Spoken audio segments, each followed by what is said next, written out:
A solução que o Congresso Nacional propõe para o tema é tão estranha à própria Constituição quanto a própria decisão do Supremo Tribunal Federal. O correto seria tratar da matéria por lei, para que a maioria da população, refletida no Congresso, analisasse e reanalisasse por quantas vezes fosse necessário dentro do debate democrático de um país.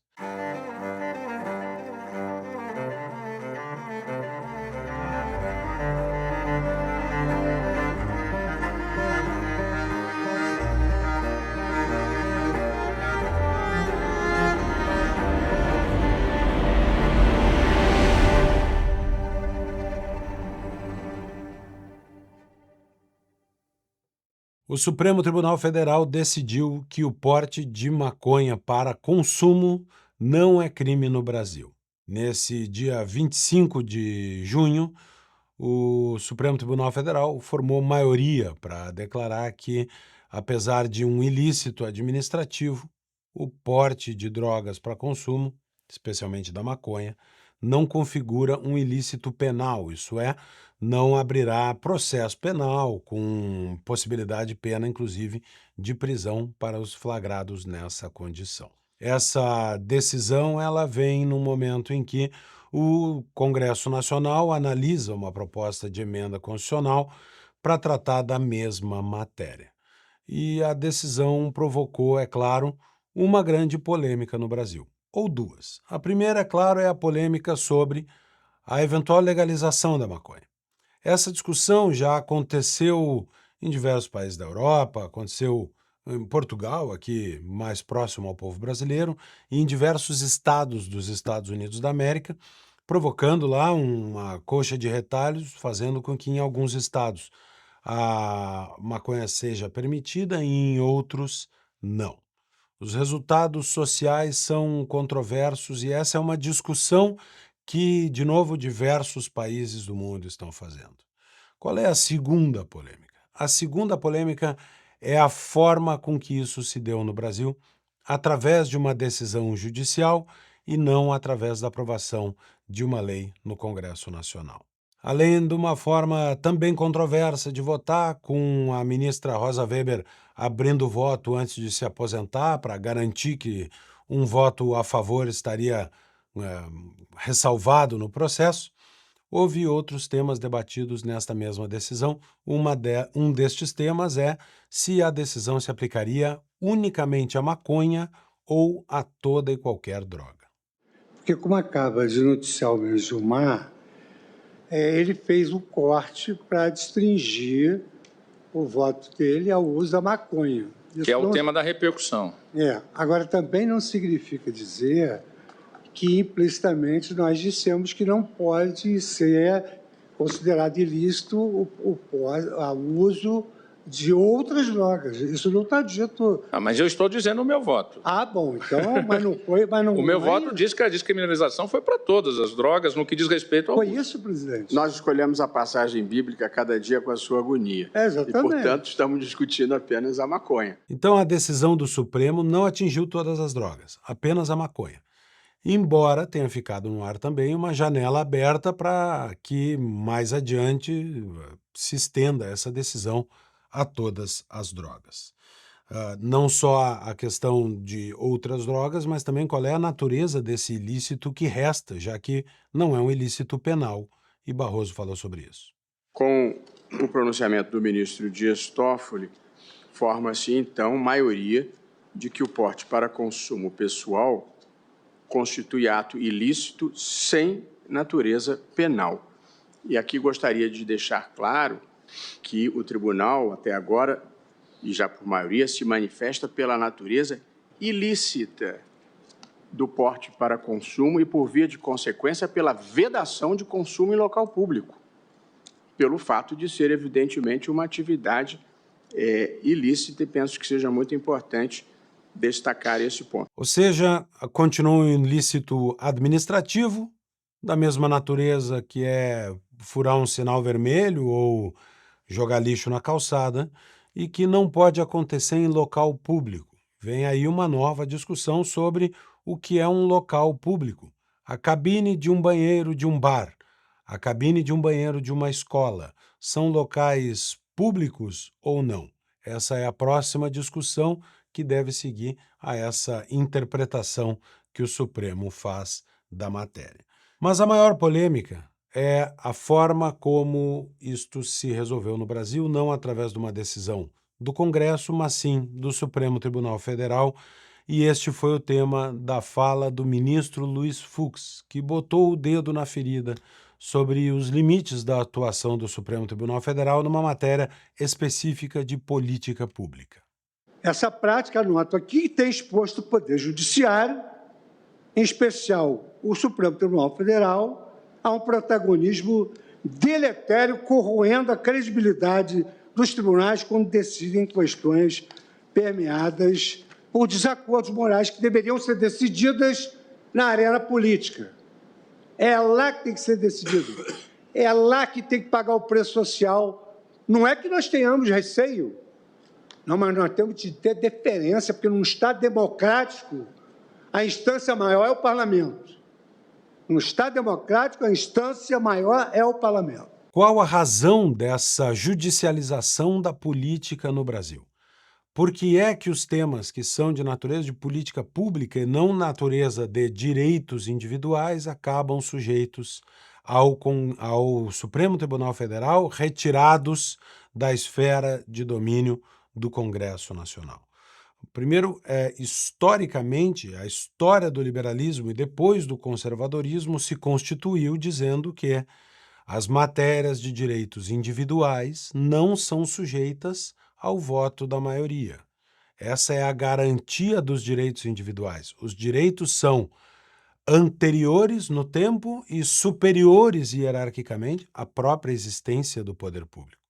Portanto, o governo, o parlamento, nem por maioria, pode cassar o direito à vida, à liberdade e à propriedade das pessoas. Se este fosse o argumento do Supremo, de que fumar maconha é um direito individual e, portanto, o Congresso não pode cassar um direito individual, a decisão seria adequada constitucionalmente. Não digo moralmente, mas constitucionalmente. Mas não foi isso que fez o Supremo. O Supremo analisou as virtudes e os vícios de uma determinada política pública.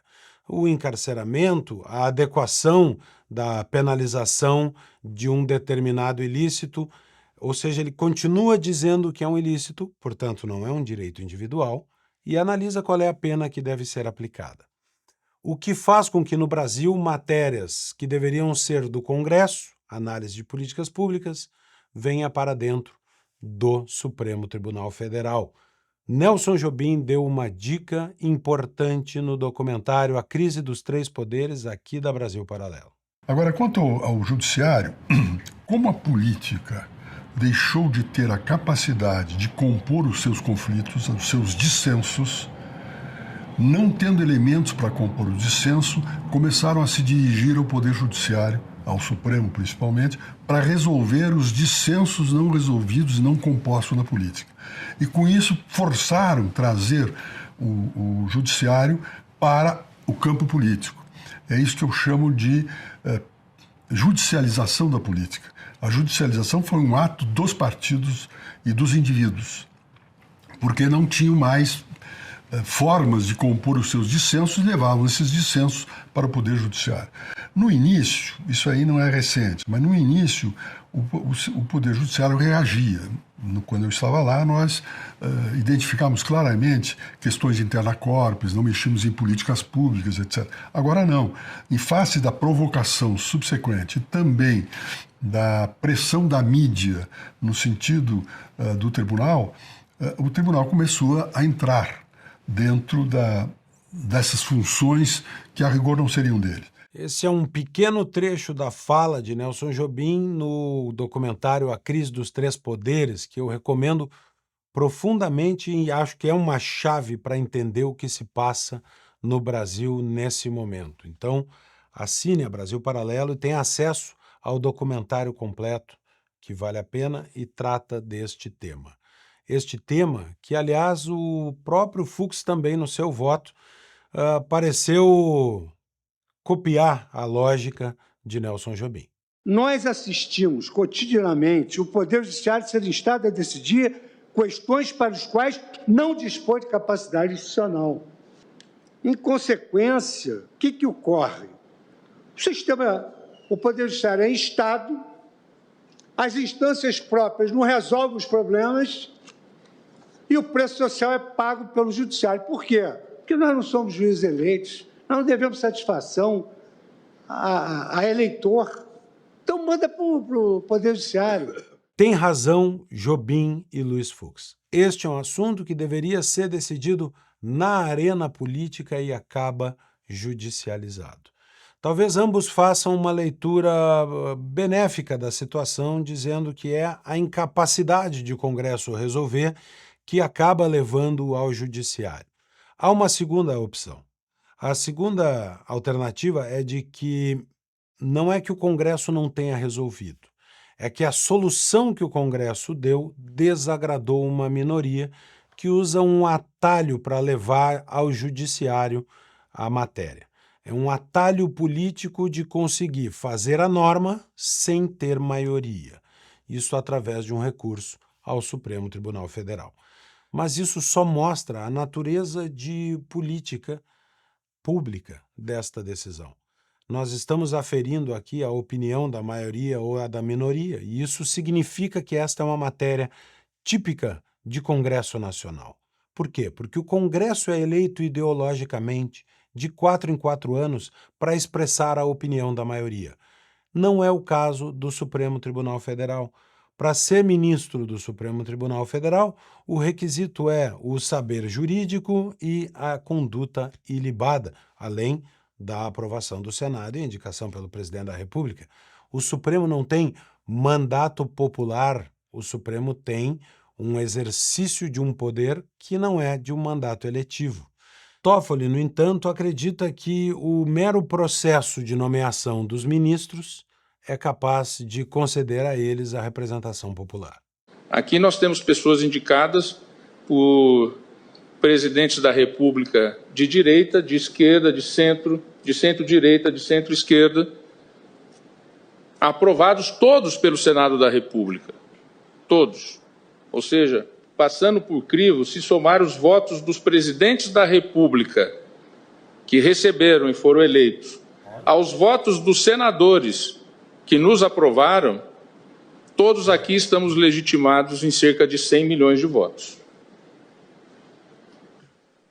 Não há que se falar que aqui não há legitimidade popular. Nós temos autoridade popular com base na Constituição e com base na nossa indicação. O Supremo não é um poder representativo da maioria da opinião pública e não é eleito para esta natureza e sequer tem compromissos com aqueles que neles votaram, ao contrário do mandatário, que se sai, digamos, da cartilha que o levou a ser eleito, é punido pelo povo na próxima eleição com a perda do mandato. Não é o que acontece no Supremo, é o que acontece no Congresso. A natureza desta representação é tal que o Luiz Fux foi nomeado por Dilma Rousseff para o Supremo Tribunal Federal e está aqui discordando daquela que parece ser a opinião majoritária, principalmente na esquerda. Mas esta matéria não deveria estar no Congresso Nacional? Não deveria estar sendo discutida por aqueles eleitos para isso? Ela é uma discussão válida. É uma discussão que, como eu disse, aconteceu em diversas partes do mundo. A decisão sobre punir ou não punir, em que grau, com que gravidade, com que tipo de pena, a partir de que momento, se depois de tentado ou não um tratamento médico, por exemplo, para os dependentes. Esta discussão é uma discussão que as sociedades maduras politicamente estão travando e devem travar. Devem travar dentro da institucionalidade constitucional. Não é, portanto, uma vaca sagrada do constitucionalismo a punição para os usuários de droga, que é um tema que não possa ser tocado em nenhum momento por uma sociedade democrática. Ao contrário do que parece acontecer no resto do mundo, a solução que o Congresso Nacional pretende tomar também é equivocada. O Supremo, ao entrar na matéria do Congresso, é verdade, fez o Congresso se mexer. Pacheco deu uma declaração dizendo que o Congresso analisaria esta matéria. Eu discordo da decisão do Supremo Tribunal Federal, eu já falei por mais de uma vez a respeito desse tema. Eu considero que uma descriminalização só pode se dar através do processo legislativo e não por uma decisão judicial. Há razões, inclusive, expostas nesse sentido. Então, há uma lógica jurídica, política, racional em relação a isso, que, na minha opinião, não pode ser quebrada por uma decisão judicial que destaque uma determinada substância entorpecente, invadindo a competência técnica, que é própria da Anvisa, e invadindo a competência legislativa, que é própria do Congresso Nacional. Até Pacheco, desta vez, se mexeu para defender as prerrogativas do Congresso Nacional. E o presidente da Câmara, Arthur Lira, determinou a formação de uma comissão especial para tratar da emenda constitucional que tramita na Casa sobre a matéria. A comissão especial significa que o projeto não vai passar por uma comissão, depois pela outra, como fazem normalmente as matérias na Casa, mas que será tratada em uma única comissão. Perguntado se isso daria à matéria uma espécie de rito expresso, Lira respondeu que não. Então ela nem será apressada, nem será retardada, como eu sempre falei, ela terá um trâmite normal no aspecto legislativo para que o parlamento possa se debruçar ou não sobre esse assunto que veio originalmente do Senado Federal. De qualquer forma, a emenda constitucional que passou no Senado e agora vai ser analisada nessa comissão especial também não resolve a matéria da forma adequada. Por quê? Porque inclui no artigo 5º da Constituição o rol das garantias e direitos fundamentais dos brasileiros a expressão: a lei considerará crime a posse e o porte, independentemente da quantidade, de entorpecentes e drogas afins, sem autorização ou em desacordo com determinação legal ou regulamentar. Ou seja, a solução do Congresso Nacional para a medida do Supremo, que tira da política do dia a dia a decisão sobre a matéria, a resposta do Congresso a isso é tirar da política do dia a dia a decisão da matéria, porque ao constitucionalizar o tema, ao incluir no artigo 5º, inclui num rol que é imutável na Constituição. Uma vez no artigo 5º, não pode ser retirada. Então, a solução que o Congresso Nacional propõe para o tema é tão estranha à própria Constituição quanto à própria decisão do Supremo Tribunal Federal. O correto seria tratar da matéria por lei, para que a maioria da população, refletida no Congresso, analisasse e reanalisasse por quantas vezes fosse necessário dentro do debate democrático de um país. Portanto, o efeito da decisão do Supremo terminará sendo o contrário. Em vez de cristalizar que não se pode penalizar, se cristalizará que tem que ser penalizado. Quem perde com isso? O debate no Congresso Nacional. O Supremo, ao fazer essa medida, provocará exatamente o contrário da sua intenção e provocará, cada vez mais, a politização do tema.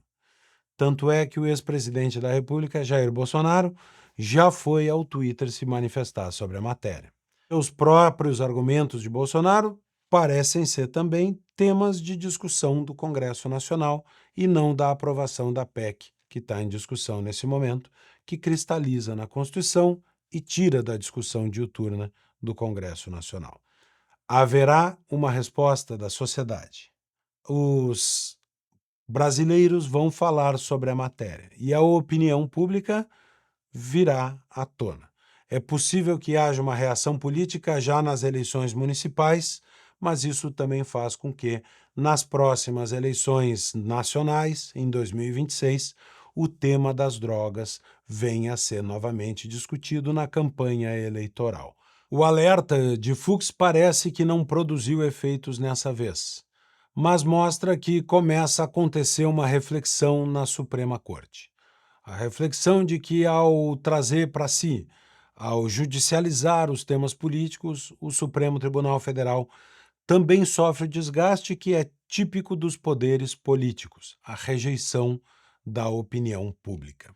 Esse voto parece ser um primeiro passo no caminho de estabilizar a relação entre os poderes, se essa reflexão encontrar eco em seus colegas.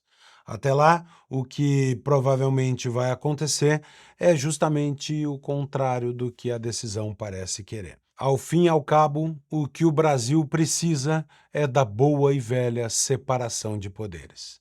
Que a Corte cuide do direito e que o Congresso faça política. Sócrates, Platão, Aristóteles. O que esses filósofos têm em comum? Todos eles dedicaram suas vidas à busca pela verdade, refletindo sobre questões como a realidade, a ética e a existência. A busca pela verdade é algo próprio da natureza humana. Carregamos conosco a curiosidade e o desejo de entender o mundo ao nosso redor. Buscar a verdade é buscar compreender a nossa existência. É o impulso central para o conhecimento e a sabedoria. A busca pela verdade é um dos valores da Brasil Paralelo. No nosso novo épico História do Comunismo, buscamos pessoas que dedicaram suas vidas a analisar documentos e organizar essa história. Trabalhos que ficaram tão reconhecidos que ganharam as cátedras das melhores universidades do mundo e o reconhecimento do público ao se tornarem best-sellers globais. Fizemos isso com a intenção de superar o debate superficial e o discurso militante. Agora, precisamos do seu apoio para que não só a História do Comunismo, mas tudo que já produzimos e ainda vamos produzir chegue ao maior número de pessoas. Acreditamos que o conhecimento é uma ferramenta de transformação de vida e queremos que essa transformação alcance os 4 cantos do país. Convidamos você a se tornar um assinante e contribuir para o processo de transformação cultural do nosso país. A sua assinatura não é uma doação. Assim que se juntar a nós, você recebe acesso imediato aos nossos conteúdos exclusivos, incluindo nossas produções originais, filmes e análises, programas, entrevistas e muito mais. Toque no botão abaixo e faça parte dessa história. Nós contamos com você, muito obrigado e até breve.